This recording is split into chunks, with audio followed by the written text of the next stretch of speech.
Good evening, champ fans. Welcome to Friday Night Champing. The missus and the little one are out, so I can chat as much wham as I want. And if you didn't know already, let me just show you a quick something. Where are we at? Where are we at? Where are we at? Not that one. Stop the count, lads. Stop the count. Because it's not fucking working. It ain't working, bruv. 1 second. Fuck this up anyway. It was funny 10 seconds ago. Stop the count. He's only top of the league after game one in game week 1. Stop the count, boys. Stop the count. Anyway, on to the real business. I'm sure Darren will have something to say about that, and no doubt so will Tato. Welcome to Friday Night All-Stars. Hope you've got a beer in hand, child-free and wife-free, so I can talk as loud as I want. Let's just have a little look at last game week. Hamo Rangers beat the Black Shucks 2-1. Castle Miners beat Interlogo 3-0. PPP defeated by the Bootstown Badgers, the free score and Bootstown Badgers, who scored 40 goals in just under 20 game weeks. Dragons 5-1, massive result for the Dragons. That Haaland firing, and then the Vikings and also Craggy Island winning. Dazzler Scotty has asked to go first, mate, because I think he's got something on tonight. And he plays. Bradford. He plays Steve. So we're going to go with Interlogo. Scotty's English project is kind of one on, one off at the minute. Had that kind of rough run about 4 or 5 game weeks ago because he was putting the squad together.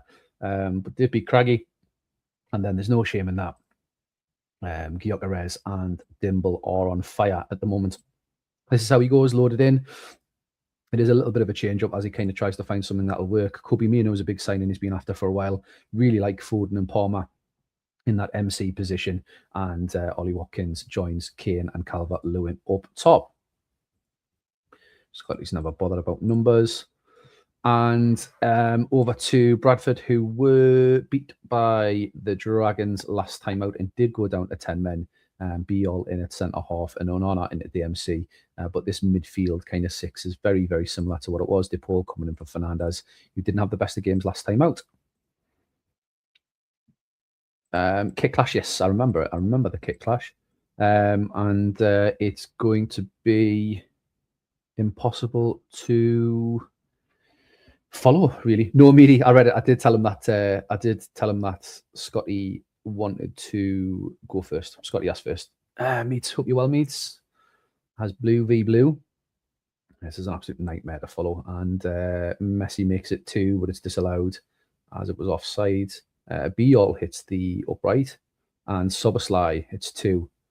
And this looks a little bit straightforward for Bradford. Calvert-Lewin, though, gets himself and Interlogo back into the game. Watkins had a half a chance there, but a big save from the Bradford keeper. Quansah into the box, I think that was. Be-all into the book, sorry. Messi and Kane into the book now. We've got 5 bookings in that first half. Interlogo definitely did come into it in the second half of that first half.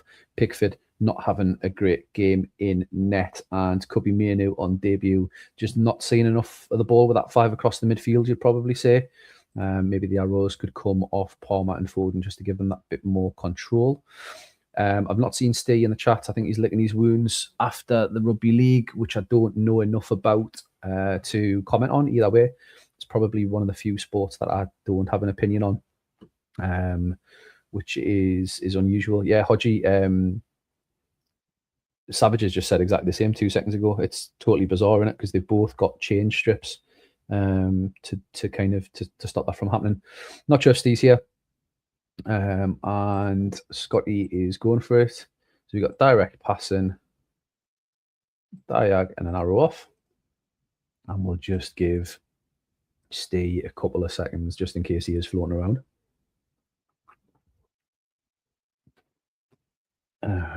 He hasn't said anything. So we will go to 60. Again, really hard to follow. I think that was Reece James with a half a chance. Sesko with a half a chance. Pickford with a big save. Odegaard offside. Definitely tightening up in this second half, but there is Sesko. Pickford shouting at his defence, saying he should have done a bit more. And Pickford then spills one, and Messi has a half a chance. Pickford not having a great game at all. Was shouting at his defence, both centre halves on a booking at half time. And we'll see what Scotty wants to do there. Over to the right, 8, 9, 7 cannot really ask for more than that. Rodrigo de Paul and Szoboszlai and Sesko actually continue their good form. Odegaard probably the only person that's not got amongst it yet. He has been, in fact, the three of them have been brilliant. De Paul with 4 assists and now a goal in 10 games, which is pretty good from an MC position. Sesko has been a bit quiet the last couple of game weeks, but that's now 15 in 18, which you take every day of the week. Nothing from Stay, and Scotty wants to roll it, so we'll get this first match of the evening concluded. And Hall with a big clearance. Calvert-Lewin looked to run off an injury there by the text. And we do get to a fairly quiet last half an hour. Bradford really in control. Calvert-Lewin gave in a logo, half a chance to be competitive, and Dominic Szoboszlai, who has been really, really good in terms of being amongst everything, but not necessarily with goals and assists. But a 7.56 rating from an MC again, and a 10 there tonight, which will only increase that. Over at Interlogo, Pickford turned his 5 into a 6. Konza went from a 6 to a 5.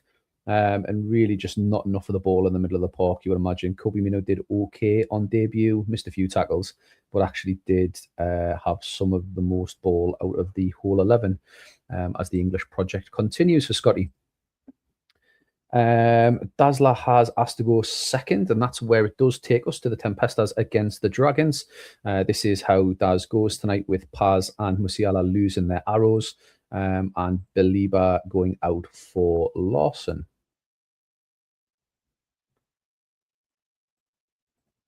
Over at the Dragons, Vert is injured. Cody Gakpo, who has been pretty good for the Dragons this season, comes into AMC. Can probably feel that he is a little bit unlucky after the last couple of game weeks of sitting onto the bench. And let's see how both teams get on here tonight. Much easier to read this red and yellow and black and yellow.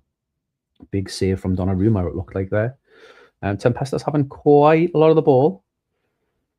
They've hit the woodwork there on 30 minutes, but there is Haaland, who is the league's top goal scorer at the moment, and puts the Dragons 1-0 up. Superb save from Donnarumma, that looked like.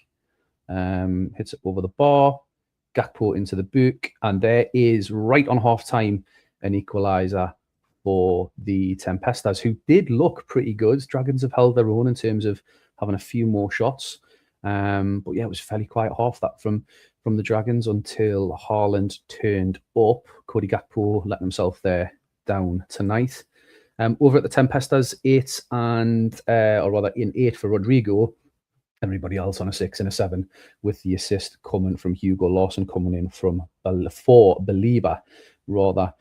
We will put Havertz on at half time for Gakpo, and we'll see what Dazzler wants to do. Yeah, Tate was spotting in the previous game that Konsa really didn't make enough tackles for a centre half to be impactful. Again, another chance for the Tempestas. Haaland with a half a chance. We get to 60 minutes. As the Dragons have a free kick. Goretzka eventually turning up here tonight. We'll go to Daz first, given that he isn't live. Rodrigo's 8 has turned to a 7. Everything else is 6s and 7s, bar the keeper on an 8 for Gregor Kobel. And we'll see what Daz wants to do. We'll have a quick look at Dragons, but they did look a little bit better since half time, and the ratings certainly indicate that that is the case. Roll till 60. Is that a roll till 90? Do you mean, Daz? We're on 60 now, mate. Or was that just a double roll at half time? If you just let me know, mate.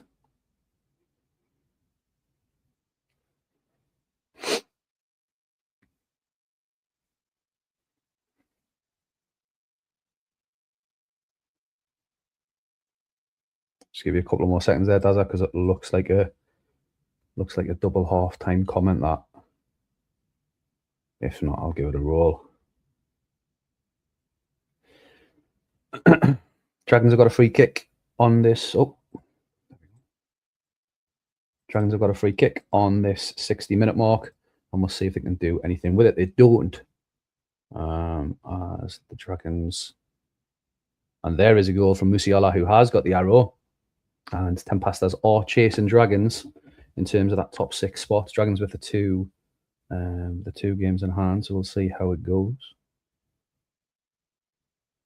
It's the upright twice. They've hit the woodwork here. This is a good, and there is a penalty, and that settles it, as the Tempestas get an absolutely massive 3 points away from home. All the 6s and 7s turn to 7s and 8s at 60 minutes onwards, and Alphonso Davies with a 10. That'll help his average rating, but sadly not good enough to get the points tonight for the Dragons. Over at the Vikings against Craggy Island, this is how the Vikings go tonight. We'll see how they fare. Jens' form has been kind of up and down. 3 defeats on the bounce before beating the Phoenix 2, so we'll be hoping for something a little bit better tonight. Over at Craggy, who, again, much like the Vikings, were doing well and then have stuttered and then got a win last time out against the Unicorns. No requests for numbers, so we will crack on.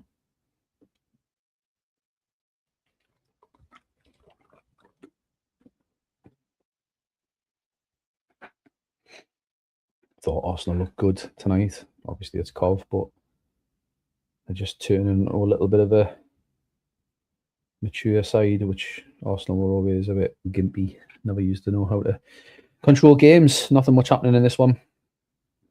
Delict looked to go. Was that Delict went into the book there?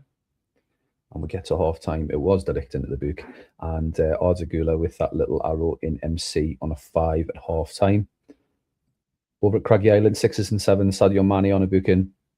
Gavi, who's been absolutely awesome for Sav, not really impacting anything from the middle of the park. And we'll see what both managers want to do.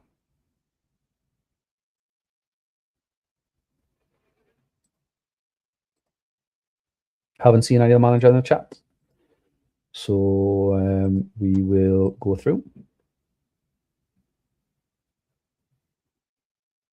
Oh, Sav comes in with an as-is, and we'll just stop there on 60 on the click, Sav. Click goal, mate, sorry. 7s and 8s and the 1-9 with Declan Rice. Condition-wise, nothing much to worry about there. Booking for Sadio Mane. Over to the Vikings, bookings for Rodri and Matthias de Ligt. Rodri not having the greatest of game. He's got a touch of the Consas there with 2 tackles from 7. And Ardagula stays on the 5.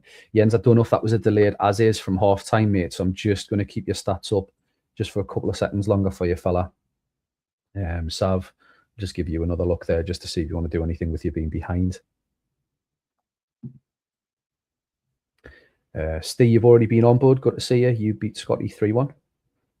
Arrow off Highland and Mane form again.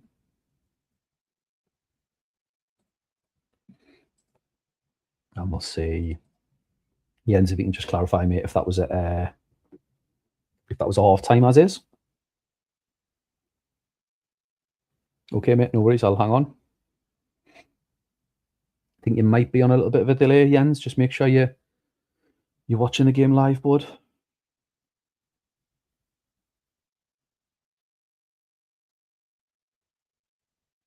Liverpool look to sign Yakuba Minte. It's a bit of a strange one, isn't it? 5 rating and a goal for Ardagula. Yeah, it's a bit bizarre, that's, haven't it? As we do, yes, for O'Reilly. Move him next to Rodri. Gula and Liao, AMC. With arrows.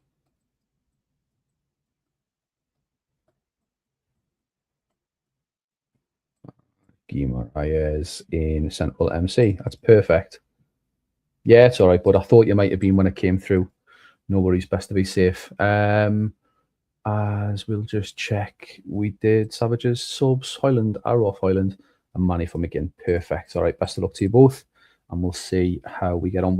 It would be a big win this for Vikings, considering they're below the dotted line. That'll be both teams in hunt of the chasing pack in terms of Tempestas and Vikings both getting a win tonight and just kind of pulling Craggy Island and Dragons back towards them.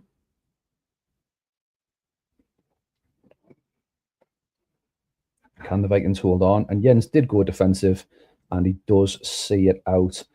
Bit of a change up for Savage tonight. It hasn't worked. Rating's not too bad, just not enough in terms of shots, and you'd probably say not enough in terms of tackles from these guys. Again, not spectacular ratings from the Vikings, but Van Dijk getting a man of the match performance. Much better kind of percentage tackling in the middle of the park. And Vikings get what is a massive win in terms of tightening up that top six.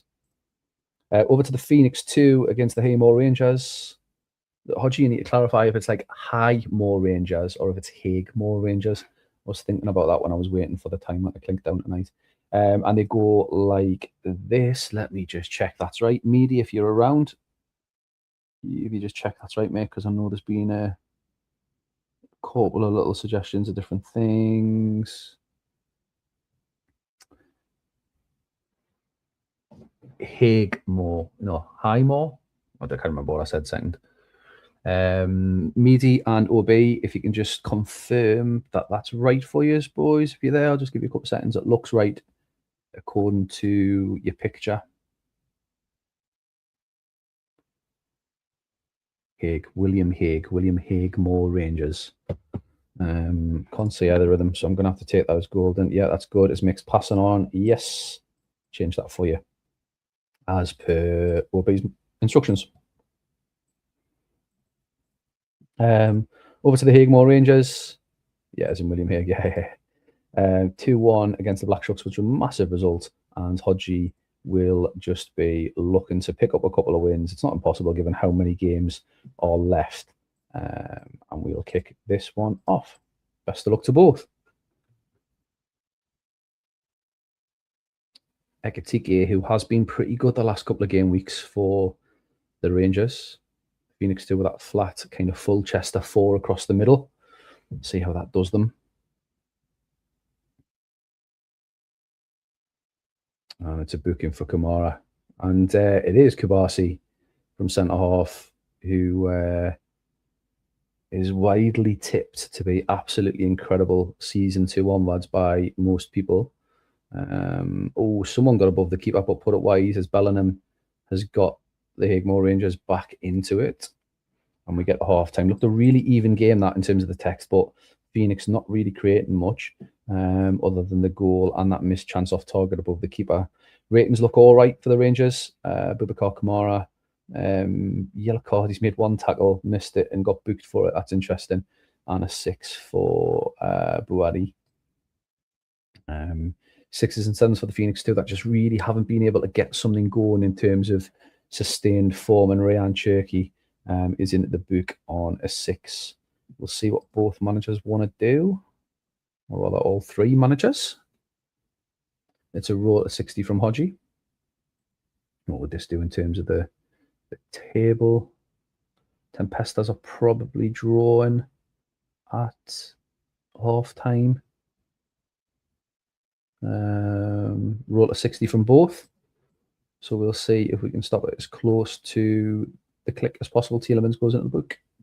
Well held by. There is Martinelli, who puts his team 2-1 up 56. Casino into the book.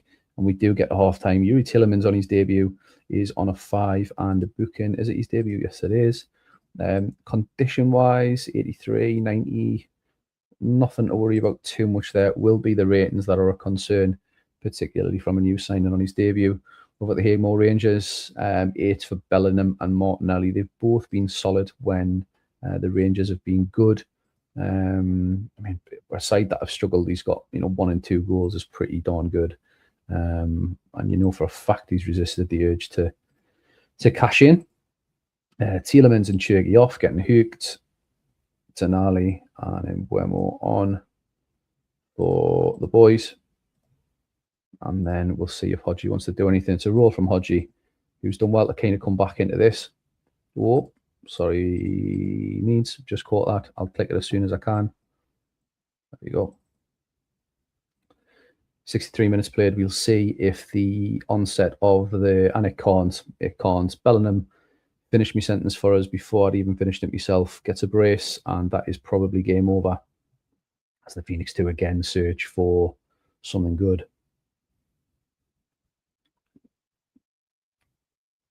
Bellingham onto a hat-trick there. The game does love a hat-trick. They've absolutely dominated the Phoenix 2. That flat four in the middle just hasn't worked. 2 goals for Bellingham, a 10 and a man of the match, wearing the captain's armband. And yeah, it's all right, mate. Don't worry about it.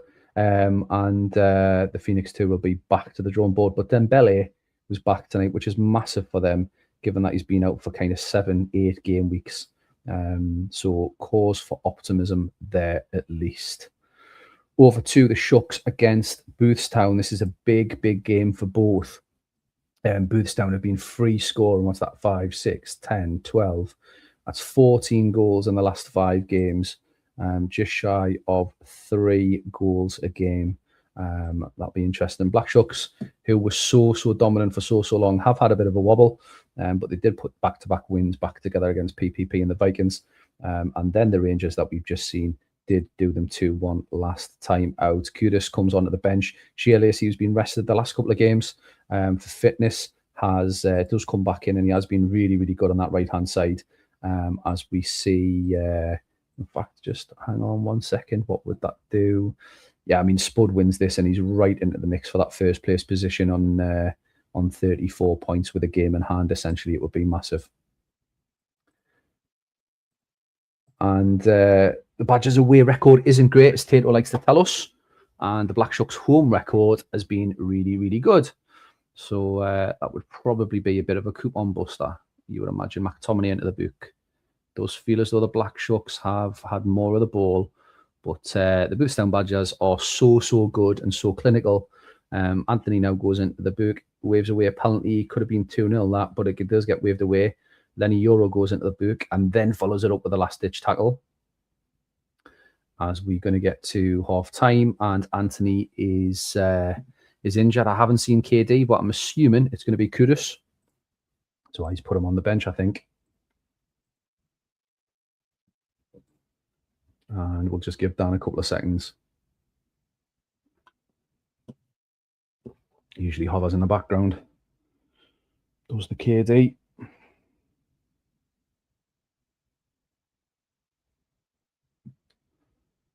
Kudus has played games, so if I don't hear anything from Dan, we're going to go Kudus. Just give him a couple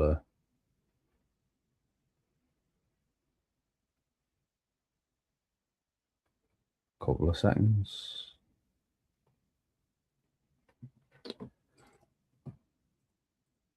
We will go Kudus, and we get a half time, and it is the Badgers who are 1-0 up, and the Shucks have created little to nothing, if nothing at all. Osimhen has not had any of the ball, and we'll see what Spud wants to do.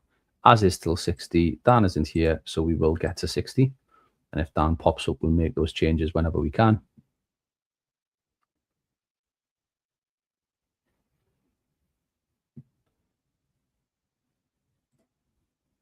And we get to 60 minutes.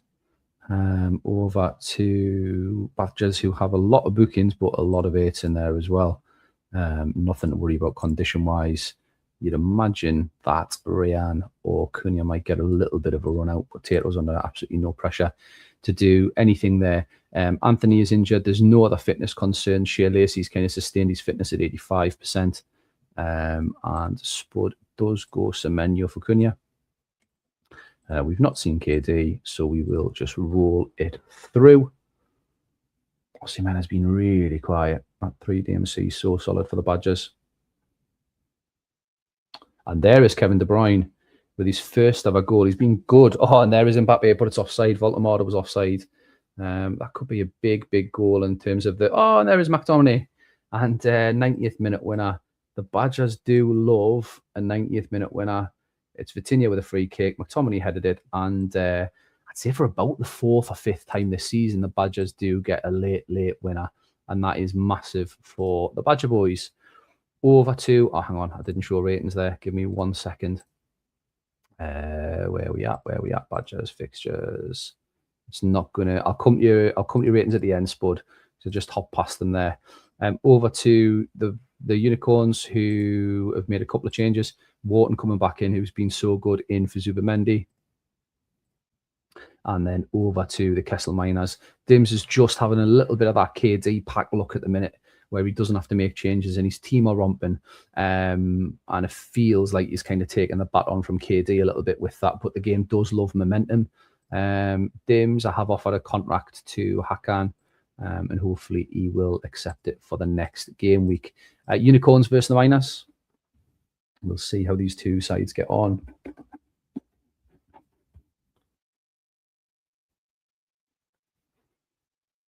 As Unicorns do have a little bit of the ball, but the Miners are just starting to grow into it.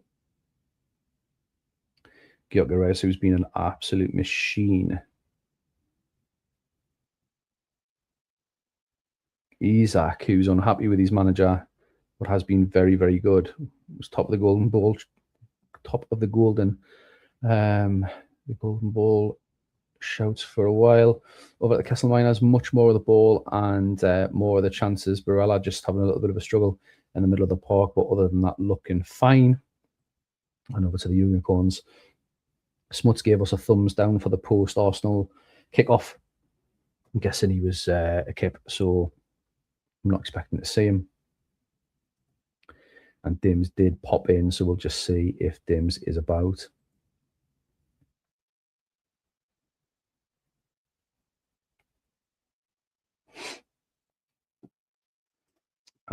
Dims just pushes. Dims, just give me the okay with that, bud. Took the arrows off. Yeah, perfect. Excellent. Makes total sense as we get to 60.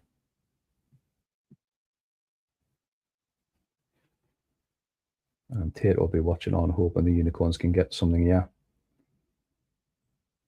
Oh, and Ryan Gravenberg goes into the book for a red. Simeone's a forward. Bernal. Do we go? What would Smuts do here? Smuts wouldn't be bothered about an MC, would he? He would absolutely not be bothered about an MC. So we're going to leave that as is. Dims, do you want to do anything in response to the red? And we'll do your 60 now, mate. If that's okay with your good self.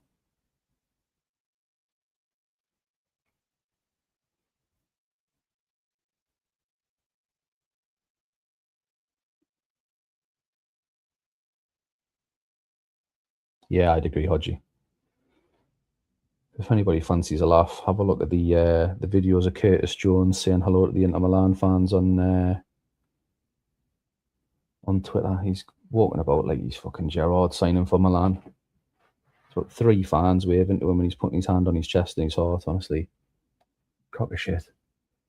Diagon Froholt, and that's all from Dim. So we'll roll to full time. Big header there, I think, for Gyökeres, but it was a save and almost a counter attack from the Unicorn, started off by Turbin. Yellow card for Pino, I think that was.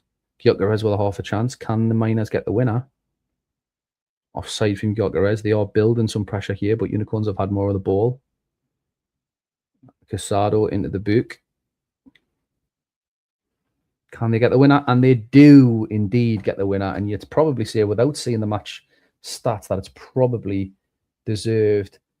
The top teams just finding a way at the moment.